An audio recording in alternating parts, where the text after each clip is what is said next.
കേരളം എപ്പോഴും അഭിമാനത്തോടെ പറയുന്ന ഒന്നുണ്ട്, നമ്മൾ പ്രബുദ്ധരാണ്, സംവാദങ്ങളിൽ വിശ്വസിക്കുന്നവരാണ് എന്ന്. എന്നാൽ ഈ പ്രബുദ്ധത ഇന്ന് എവിടെയാണ് ചെന്നെത്തി നിൽക്കുന്നത്? സോഷ്യൽ മീഡിയയുടെ ആരുമറിയാത്ത മൂലകളിൽ പതുങ്ങിയിരുന്ന് ചോദ്യം ചോദിക്കുന്നവന്റെയും സങ്കടം പറയുന്നവന്റെയും വായടപ്പിക്കാൻ ശ്രമിക്കുന്ന ഒരു സംഘടിത ക്രിമിനൽ കൂട്ടമായി നമ്മുടെ സൈബർ ഇടങ്ങൾ മാറിക്കഴിഞ്ഞു. വയനാട് മുണ്ടക്കൈ ദുരന്തത്തിന്റെ നടുക്കുന്ന ഓർമ്മകൾ ഇപ്പോഴും മാഞ്ഞിട്ടില്ല. കുടുംബത്തിലെ 16 അംഗങ്ങളെ മണ്ണ് കവർന്നെടുത്ത സങ്കടക്കടലിൽ നിൽക്കുന്ന മനുഷ്യനാണ് KT നൗഫൽ. പുനരധിവാസത്തിനായി സർക്കാർ നൽകിയ ടൗൺഷിപ്പിലെ തന്റെ പുതിയ വീടിന് ചോർച്ചയുണ്ടെന്ന് ചൂണ്ടിക്കാണിച്ചപ്പോഴാണ് അയാൾക്ക് നേരെ ഇടത് സൈബർ ഗുണ്ടകൾ വാളെടുക്കുന്നത്.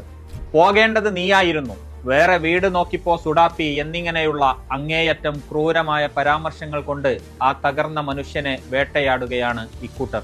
എല്ലാം നഷ്ടപ്പെട്ട ഒരുവന്റെ സങ്കടത്തെ പോലും രാഷ്ട്രീയ തിമിരം ബാധിച്ച കണ്ണുകളിലൂടെ കണ്ട് അധിക്ഷേപിക്കുന്ന ഈ ക്രൂരതയ്ക്ക് എന്ത് പേരാണ് നൽകേണ്ടത്? മുഖ്യമന്ത്രിയുടെ ദുരിതാശ്വാസ നിധി എന്നത് ഏതെങ്കിലും പാർട്ടിയുടെ ഔദാര്യമല്ല, അത് ദുരിതമനുഭവിക്കുന്ന പൗരന് ലഭിക്കേണ്ട അവകാശമാണ്. ആ ദുരിതാശ്വാസ നിധി ഉണ്ടാകുന്നത് തന്നെ ഈ നാട്ടിലെ മനുഷ്യരുടെ വിയർപ്പിന്റെ പങ്കാണെന്ന് ഓർക്കാൻ പോലും ഇവർക്ക് കഴിയുന്നില്ല. ഇത് നൗഫലിൽ മാത്രം ഒതുങ്ങുന്നില്ല. വിയോജിക്കുന്നവരെ അശ്ലീലവും വ്യക്തിഹത്യയും കൊണ്ട് നേരിടുക എന്നത് ഒരുതരം ഫാസിസ്റ്റ് രീതിയാണ്. റിപ്പോർട്ടർ TVയിലെ സ്മൃതി പരുത്തിക്കാടിനെയും ശോഭ സുരേന്ദ്രനോട് ചോദ്യങ്ങൾ ഉന്നയിച്ച ബിഗ് TVയിലെ പാലക്കാട് റിപ്പോർട്ടർ ഐഷത്തുൽ ഷംനക്കെതിരെയും നടന്ന ആക്രമണങ്ങൾ നമ്മുടെ ജനാധിപത്യ ബോധത്തെ പരിഹസിക്കുന്നതാണ്. ടൗൺഷിപ്പിലെ ചോർച്ചയുടെ യാഥാർത്ഥ്യങ്ങൾ എന്തെന്ന് വിശദീകരിക്കാൻ ശ്രമിച്ച മന്ത്രി K രാജനെ പക്ഷേ സൈബർ വെട്ടുകിളിക്കൂട്ടങ്ങൾ വേട്ടയാടിയത് മറ്റൊരു തലത്തിലായിരുന്നു. കൂലിപ്പണി രാജൻ എന്ന് വിളിച്ച് അദ്ദേഹത്തെ ആക്ഷേപിക്കുന്നതും അംഗീകരിക്കാനാകില്ല. ഇവിടെ ഈ വെട്ടുകിളിക്കൂട്ടങ്ങൾ വിസ്മരിക്കുന്നത് അധ്വാനത്തിന്റെ മഹത്വത്തെ മാത്രമല്ല, മറിച്ച് മാന്യമായ രാഷ്ട്രീയ വിമർശനത്തിനുള്ള അന്തസ്സു കൂടിയാണ്. ചോദ്യങ്ങൾ ചോദിക്കുന്നത് ഒരു കുറ്റമായി മാറുന്ന സമൂഹം അപകടത്തിലാണ്.